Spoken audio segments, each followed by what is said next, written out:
Greetings, dear ones. I'm Kryon, Magnetic Service.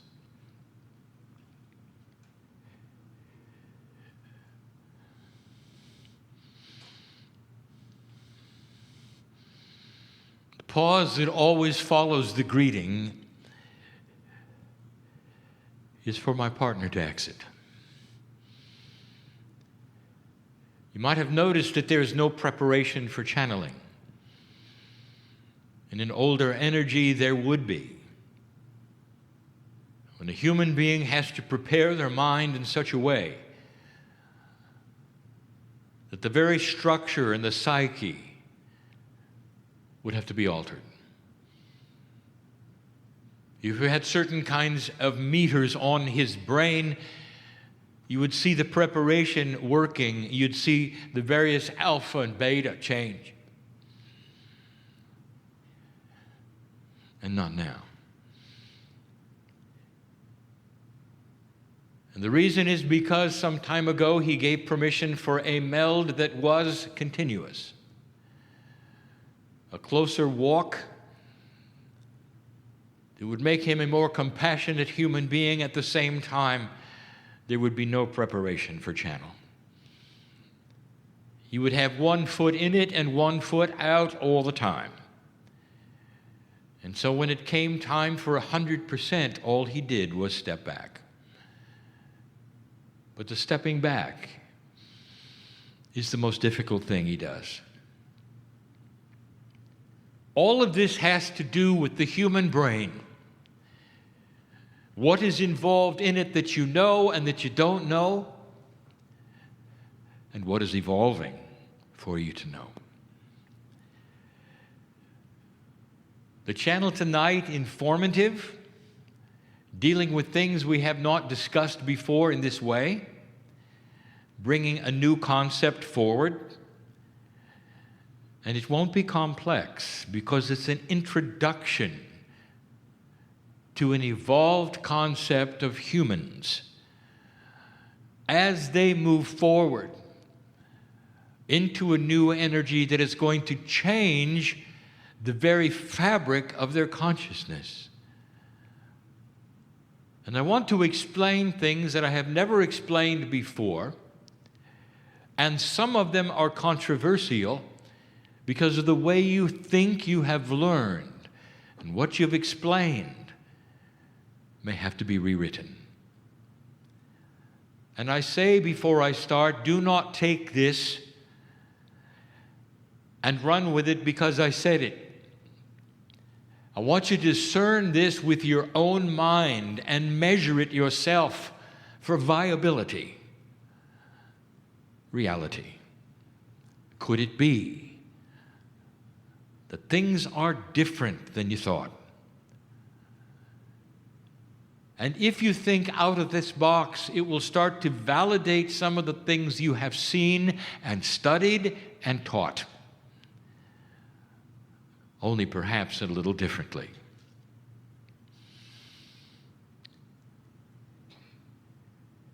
The human mind is complex.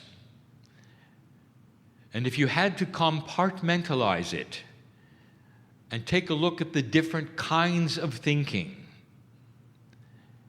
it would get even more complex. So far, the best you have been able to do is look at the human mind as a succinct operation of synapse that gives you everything. It gives you survival, it gives you intuition, it gives all of the body functions, it does everything, it drives the boat. And then you start piecing it together and you've discovered that the right and the left lobes do different things, that they're connected differently in men and women, that you can use them, that you can work with them, you can accomplish things if you try. And it's all centered around the brain. The concept we bring you this evening is that there is no single brain. There are three.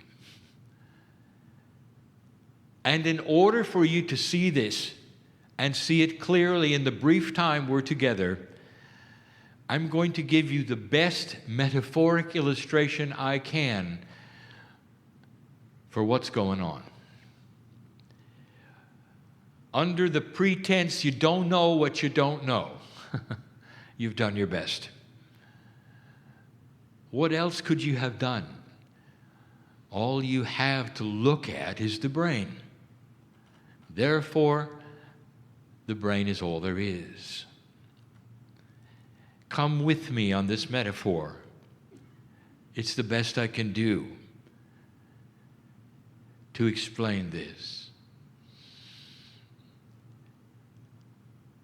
You're taking a look at a table. It's a workstation, and on the workstation there is a computer. Almost everyone listening and in this room will recognize it, and many have operated and know what it does. But an ancient would not. And so in this example, in this metaphor, in this allegory, we have an ancient of 100 years ago, not that ancient, coming forward to the workstation and being amazed at what they see. Without explanation, without help, without you being able to say anything, they discover and they see some of the magic that it can do, the computational skills that others would have, and they could recognize it would take to operate it, and they start pressing buttons, they see things, it does things, and they marvel at the immensity. They discover Google. The world at their fingertips, all in a box. There isn't anything it doesn't know. All of the languages of the world are in the box. Any piece of information that they ever wanted is in the box. Anything. Amazing beyond belief. It is. And they walk away from the experience with an idea. They can hardly wait to tell what they've seen in the future to those 100 years ago, telling them about a box that does everything. All of the languages, all of the encyclopedias possible. Any question you ever wanted to ask, all of the individuals known through history, all that is there in the box. And that's the story they carry away. But you know better, don't you? You see, you know it was connected to the internet, and they didn't. If you disconnect the computer from the internet, it's simply a computer, a computational device. It computes. Oh, you may be able to write a letter on it. You may be able to do a spreadsheet on it. But you can't ask it anything, can you? Because it's not connected. And what the ancient did not understand or see or know or could even begin to conceive of was the World Wide Net. It didn't see the tiny cord that was plugged into the base of the computer that gave it the ability. There was magic. It knew everything about everything about everything. Now I bring you back to the brain. All you've got to look at is what you think is the brain, and you don't know the connection to the internet. Your brain is a synaptic computer. When we say synaptic, what we are saying, let me define it. Synapse is the activation of pathways that are nerve pathways in the brain from one place to another at lightning speed, giving you the possibility to control your survival, your body, your thoughts in 3D. And you've looked at the brain and you've said, this is the creative side. You said, this is the side that is responsible for music, for artwork, for painting. You never saw The Wire, did you? The brain has nothing to do with those. It facilitates them. Coming from the pineal and the intuitive part that is growing in evolution, the part that is connected to that which you call the higher self, or whatever you want to call it, that's the connection to the brain. And some have it, and some do not. And the door that opens to it is free choice. And the ones that are creating and creating and creating are connected to the net that is the pineal. And you see it as the brain. That's all you study. So we're going to say it again. The invisibility that you cannot see, the overlay that you do not recognize within the brain is this. The brain facilitates that which is the pineal. It does not create it. Intuition does not come from the brain. It's facilitated by the brain, and the brain then activates it into what you call thought. You can see it on the graphs. Thermography, all of the things that tell you what's going on in the brain will tell you, well, this is creation, this is not, this is what's being thought of, this is not, never seeing the wire. If you unplug the wire to the net, all the brain does is keep you breathing. And in survival, it gives you survival thinking. You run from the Bengal tiger so you won't be eaten. You can grow your food and you can learn how, but it won't write music. And it won't make sculpture. It doesn't naturally think of God. But when it's plugged in, it does. And what's confusing to you is that that which is with the computer to the ancient facilitates the internet. Therefore, the ancient believes the box is doing everything. The brain seems the same way. It is not doing everything. There are 3 parts. You know of 2 of them. We're going to give you the 3rd part tonight. The second brain of the human being that is superimposed upon that which is synaptical and biological is the pineal, and that is intuition. Intuition is starting to grow. It comes from that which is innate inside the body, passed at a greater frequency to you and strength as you evolve. The bridge between human consciousness and the smart body that is innate, that is the strength of intuition. This is being enhanced in the human being to a point where you're going to think the brain is doing better. It isn't. The brain remains the brain. It's in 3D. It's a survival instrument. It's a survival organ. But intuition is going to get stronger and stronger, facilitated.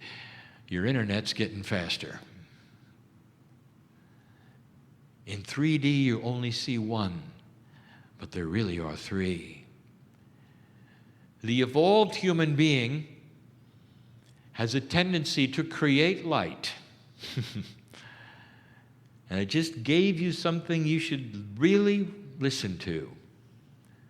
There's a perception of spirituality being white light. It's everywhere. You've seen it everywhere.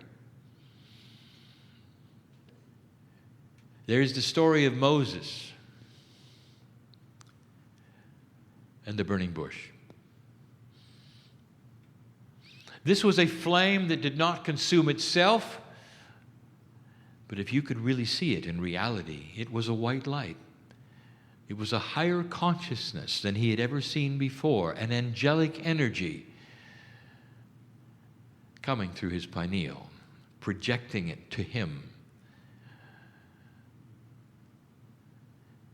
when you have an NDE, a near-death experience, you go to the light.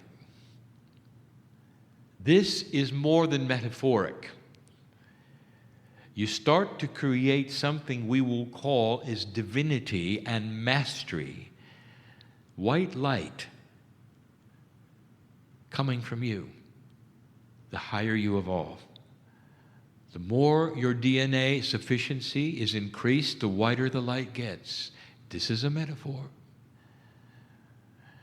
But there is truth often behind all mythology, and this is one of those. Dear ones, you are becoming more angelic when you add the third part. We have told you before that there is a mystery going on that involves the human heart. The human heart, dear ones, is the third part of the brain. Science has never understood why the heart has such a tremendous magnetic field. It is higher than any other organ, including the brain, with all of its synaptic power. The heart overshadows it in so many ways. And yet, examination of the heart corporally will give you the information that it simply pushes and pumps blood. And yet, there is more. We gave you the information to connect the dots when the spinal cord is severed in an accident with a human being, the heart continues pumping. The signals that supposedly come from the brain that survive, that make the body survive, are disconnected. The rhythms are gone. And the heart keeps pumping. Digestion continues. Liver continues. Pancreas continues. Reproduction continues without the brain. There is a third element of consciousness centered in the human heart. You have seen it metaphorically as the symbol of love. And you're right. There's three parts to human consciousness that go beyond the brain. It's the trilogy of survival. It's the three. And if you want to know about the three horses that pulled the chariot of the Merkaba of Elijah, they were intuition, the brain, and the heart. The recognition of the consciousness of the individual working perfectly as a master. It's time to connect them. Dear ones, what separates a human being in survival and a master is compassion. Dear ones, compassion is generated from the heart, and it's not a metaphor. It is part of the brain. There are things going on in this trilogy that you should understand, connect the dots, start using science to find out, and recognize there are things that are not visible to any spectrum yet that you have not discovered. And the brain is responsible for facilitating them all. And yet, the other two are doing the work. Connect yourself to a bigger picture. That's all we want to tell you now. Something for you to digest, think about, and ask, is it true? Could it be that the human brain is only a facilitator for something bigger? It starts to explain some measurements you never could explain, dear ones. It starts to explain why it is when a human being makes certain kinds of decisions, suddenly the brain acts better. Why is it that corporeal health can actually change, heal itself, ask for other kinds of food, suddenly, dear ones, unless you were connected, you wouldn't see that. And it wasn't the brain that gave it to you. It's the brain that facilitated the connection. And the net connection is the creative source, white light. There have been metaphors given tonight and things for you to examine that mean other things. It is the way we begin the teaching of profound things that we will labor on and elaborate on and talk endlessly about so that you get it. It's time you knew the grander picture of the triad, the trilogy of creation inside the human being. I am Kryon, in love with humanity, and for good reason. And so it is.